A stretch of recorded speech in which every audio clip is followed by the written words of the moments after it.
మీ ఎల్లుడు auto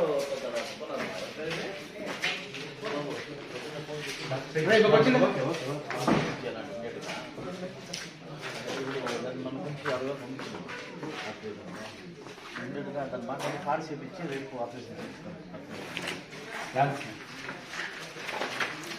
ఇదే పెట్టాలా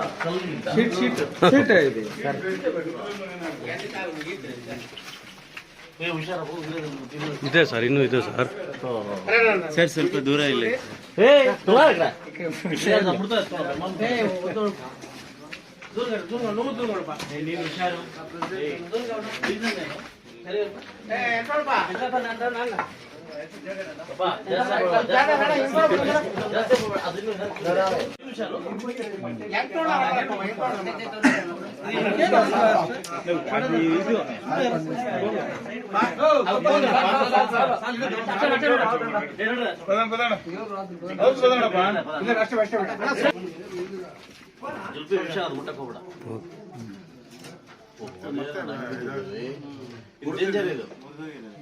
first ಇಲ್ಲ ಇದು ಯಾರ ಇಲ್ಲಿ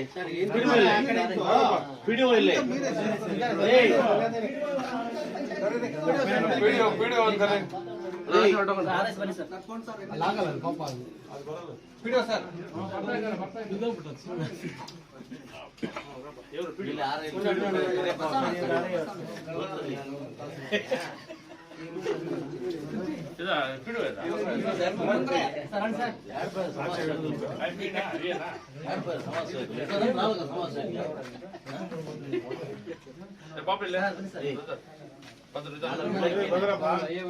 ಫಸ್ಟ್ ಬೆಳಗ್ಗೆ ಜೆಸಿಬಿ ಕ್ಲೀನ್ ಮಾಡಿಸಿ ನಾನು ಏನು ಮಾಡ್ಬೇಕಂತ ಹೇಳ್ತೀನಿ.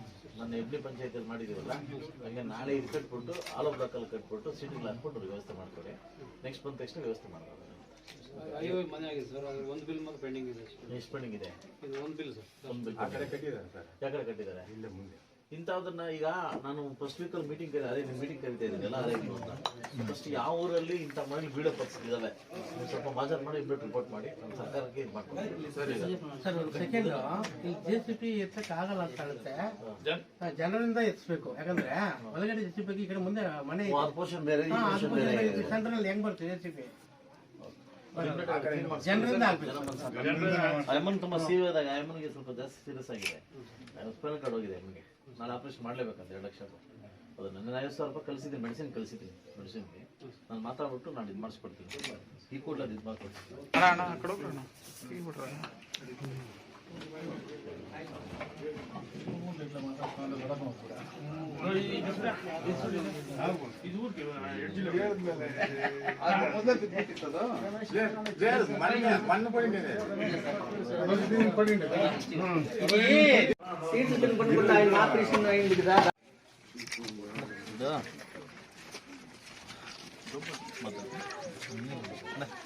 రేపు ఆపరేషన్కి పిచ్చల మొన్న 50-25 లక్షల రూపాయలు అయింది.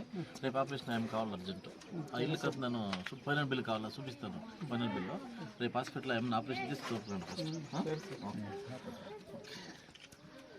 ಇದು ಏನು ದುರಂತ ಅಂತಂದರೆ ಕಳೆದ ಒಂದು ತಿಂಗಳಿಂದ ಇದು 2ನೇ ದುರಂತ ಅಂತ ಹೇಳ್ಬೋದು ನಮ್ಮ ತಾಲೂಕಲ್ಲಿ. ಏನು ಮೊನ್ನೆ ನಮ್ಮ ಸುಣಕುಂಟೆಯಲ್ಲಿ ಕೂಡ ಒಂದು ದಲಿತರ ಮನೆಯಲ್ಲಿ ಮನೆ ಬಿದ್ದು 9 ಜನಕ್ಕೆ ಗಾಯ ಆಗಿ 2 ನಮ್ಮ ಪಸಿ ಹೆಣ್ಣುಮಕ್ಕಳು ಅಂದರೆ ಚಿಕ್ಕ ಹೆಣ್ಮಕ್ಳಿಗೆ ಒಂದೇನು ದೊಡ್ಡ ಮಟ್ಟಕ್ಕೆ ತೊಂದರೆ ಆಗಿದೆ. ಅದಾಗಿನ್ನೂ ಕಳೆದ ಒಂದು 4-5 ದಿವಸ ಆಗಿಲ್ಲ. ಆಮೇಲೆ ನಮ್ಮ ಇವು ಪೂಜಾರಳ್ಳಿ ಮತ್ತೊಬ್ಬರು ದಲಿತರ ಮನೆಯಲ್ಲಿ ಈ ಥರ ಪ್ರಾಬ್ಲಮ್ ಆಗಿದೆ. 20-30 ವರ್ಷಗಳ ಮನೆಯಲ್ಲಿ ಏನು ಅವತ್ತೇನು ಕಾಯ್ದೆ ಏನು ಅದನ್ನು ಇದು ಮಾಡದೆ ಕಲ್ಲಲ್ಲಿ ಹಾಕಿರ್ತಾರೆ, ಅದು ಸ್ವಲ್ಪ ಸಿಡಿದು ರಾತ್ರಿ ಬೆಳಗ್ಗೆ 5 ಗಂಟೆಗೆ ಮನೆ ಮೇಲೆ ಬಿದ್ದಿರ್ತದೆ. ಆ ಕೂಡಲೇ ನನಗೆ ಗೊತ್ತಾಗಿದ ತಕ್ಷಣ ತಹಸೀಲ್ದಾರ್ನ ಮತ್ತು ಎಲ್ಲರೂ ಹಾಸ್ಪಿಟ್ಲಿಗೆ ಕಳಿಸಿ ಇಮಿಡಿಯೇಟ್ಗೆ ಮೆಡಿಸಿನ್ಗೆ ಏನು ಬೇಕೋ ಮೆಡಿಸಿನ್ಗೆ 50,000 ರೂಪಾಯಿ ಕಳಿಸಿ ನಾಳೆ ಆಪ್ರೇಷನ್ ಇದೆ. ಸ್ಪೈನಲ್ ಕಾರ್ಡ್ ಅಮ್ಮನಿಗೆ ಹಿಂದೆ ಪಾಪ ಬೆನ್ನು ಪ್ರಾಬ್ಲಮ್ ಆಗಿದೆ, ತುಂಬ ಚಿಂತಾಜನಕವಾಗಿದೆ. ನಾಳೆ ಆಪ್ರೇಷನ್ ಮಾಡ್ಲಿಕ್ಕೆ ಬಂದು ಸ್ಪಾಟಿಗೆ ಬಂದು ನಮ್ಮ RI ಮತ್ತು ನಮ್ಮ PDO ಮತ್ತು ನಮ್ಮ ಎಲ್ಲ ಬಂದು ವರದಿಯನ್ನು ಆಲ್ರೆಡಿ ಗೌರ್ಮೆಂಟ್ಗೆ ಸಲ್ಲಿಸಿದ್ದೇವೆ, ನನಗೂ ಸಲ್ಲಿಸಿದ್ದೇನೆ. ಸೊ ಮುಂದಿನ ರೀತಿಯಲ್ಲಿ CM ರಿಲೀಫ್ ಫಂಡ್ಗೆ ಏನು ಮಾತಾಡಬೇಕು ನಾಳೆ ಅಥವಾ ನಾಳಿದ್ದು ನಮ್ಮ CM ಹತ್ರ ಹೋಗಿ ರಿಲೀಫ್ ಫಂಡ್ ಮಾಡಿಕೊಂಡು ಏನು ವ್ಯವಸ್ಥೆ ಬೇಕಂತ ನಾನು ಮಾಡಿಕೊಡ್ತೀನಿ. ಸದ್ಯ ಮಟ್ಟಿಗೆ ಸೊ ನನ್ನ ಕಡೆಯಿಂದ 1 ಲಕ್ಷ ರೂಪಾಯಿನ ಏನು ಮೆಡಿಸಿನ್ಗೋಸ್ಕರ ವ್ಯವಸ್ಥೆ ಮಾಡಿದ್ದೀನಿ. ಸೊ ಮುಂಬರುವ ಒಂದು 15-20 ದಿವಸ ಒಳಗಡೆ ಮನೆ ವ್ಯವಸ್ಥೆನ ಮಾಡಿಕೊಡ್ತೀನಿ ಅಂತ ಒಂದು ಕುಟುಂಬಕ್ಕೆ ಧೈರ್ಯ ಇರಬೇಕು. ದಯವಿಟ್ಟು ನಾನು ಎಲ್ಲ ಆರ್ಐಗಳು ಮತ್ತು ತಹಸೀಲ್ದಾರ್ಗೆ ಒಂದು ಮನವಿ ಹೇಳಿದ್ದೀನಿ, ಅವ್ರಿಗೊಂದು ಆರ್ಡರ್ ಹೇಳಿದ್ದೀನಿ. ಈ ಕೂಡಲೇ ಮುಳಬಾಗಿಲು ತಾಲೂಕಲ್ಲಿ ಈ ಥರ ಪರಿಸ್ಥಿತಿ ಇರ್ತಕ್ಕಂಥ ಮನೆಗಳನ್ನ ಬೇಗ ಅದನ್ನು ಪರಿಗಣಿಸಿ ಅದನ್ನು ಸರ್ಕಾರ ಗಮನ ತರಬೇಕು ಅಂತ ನಾನು ಕೇಳ್ತಾ ಇದ್ದೀನಿ. ನಾನೇ ಖುದ್ದು ಸರ್ಕಾರ ಗಮನ ತಂದು ಆ ಮನೆಯಿಂದ ಅವ್ರನ್ನ ಖಾಲಿ ಮಾಡಿಸಿ ಇವತ್ತೇನು ಸೀಟ್ ಹಾಕಿರ್ತಕ್ಕಂಥ ಮನೆಯನ್ನು ಸದ್ಯ ಮಟ್ಟಿಗೆ ಏರ್ಪಡಿಸಿ ಮತ್ತೆ ಅವ್ರಿಗೆ ಶಿಫ್ಟ್ ಮಾಡ್ತೀವಿ. ಸೊ ಅಂತೇಳಿ ಇಡೀ ನನ್ನ ಮುಳಬಾಗಿಲು ತಾಲೂಕಿನ ಜನ ಮತ್ತು ನಮ್ಮೆಲ್ಲ ನಾಯಕರು ಈ ಕುಟುಂಬ ಜೊತೆ ಇರ್ತೀವಿ ಅಂತೇಳಿ ಇವತ್ತಿನ ಸಂದರ್ಭದಲ್ಲಿ ಬಂದು ಅವ್ರನ್ನ ಮಾತಾಡ್ಸ್ಕೊಂಡು ಹೋಗ್ತಾ ಇದ್ದೀವಿ. ఆయనకి ఆపరేషన్ కావాలా పొద్దున బాబుకి చెప్పి పొద్దున ఫోన్ చేయండి, డాక్టర్ కూడా మాట్లాడినా అర్థమవుతుందా. మీరు కార్డు చెప్పుకోనికి ఏమికి ఎవరు కార్డు ఏ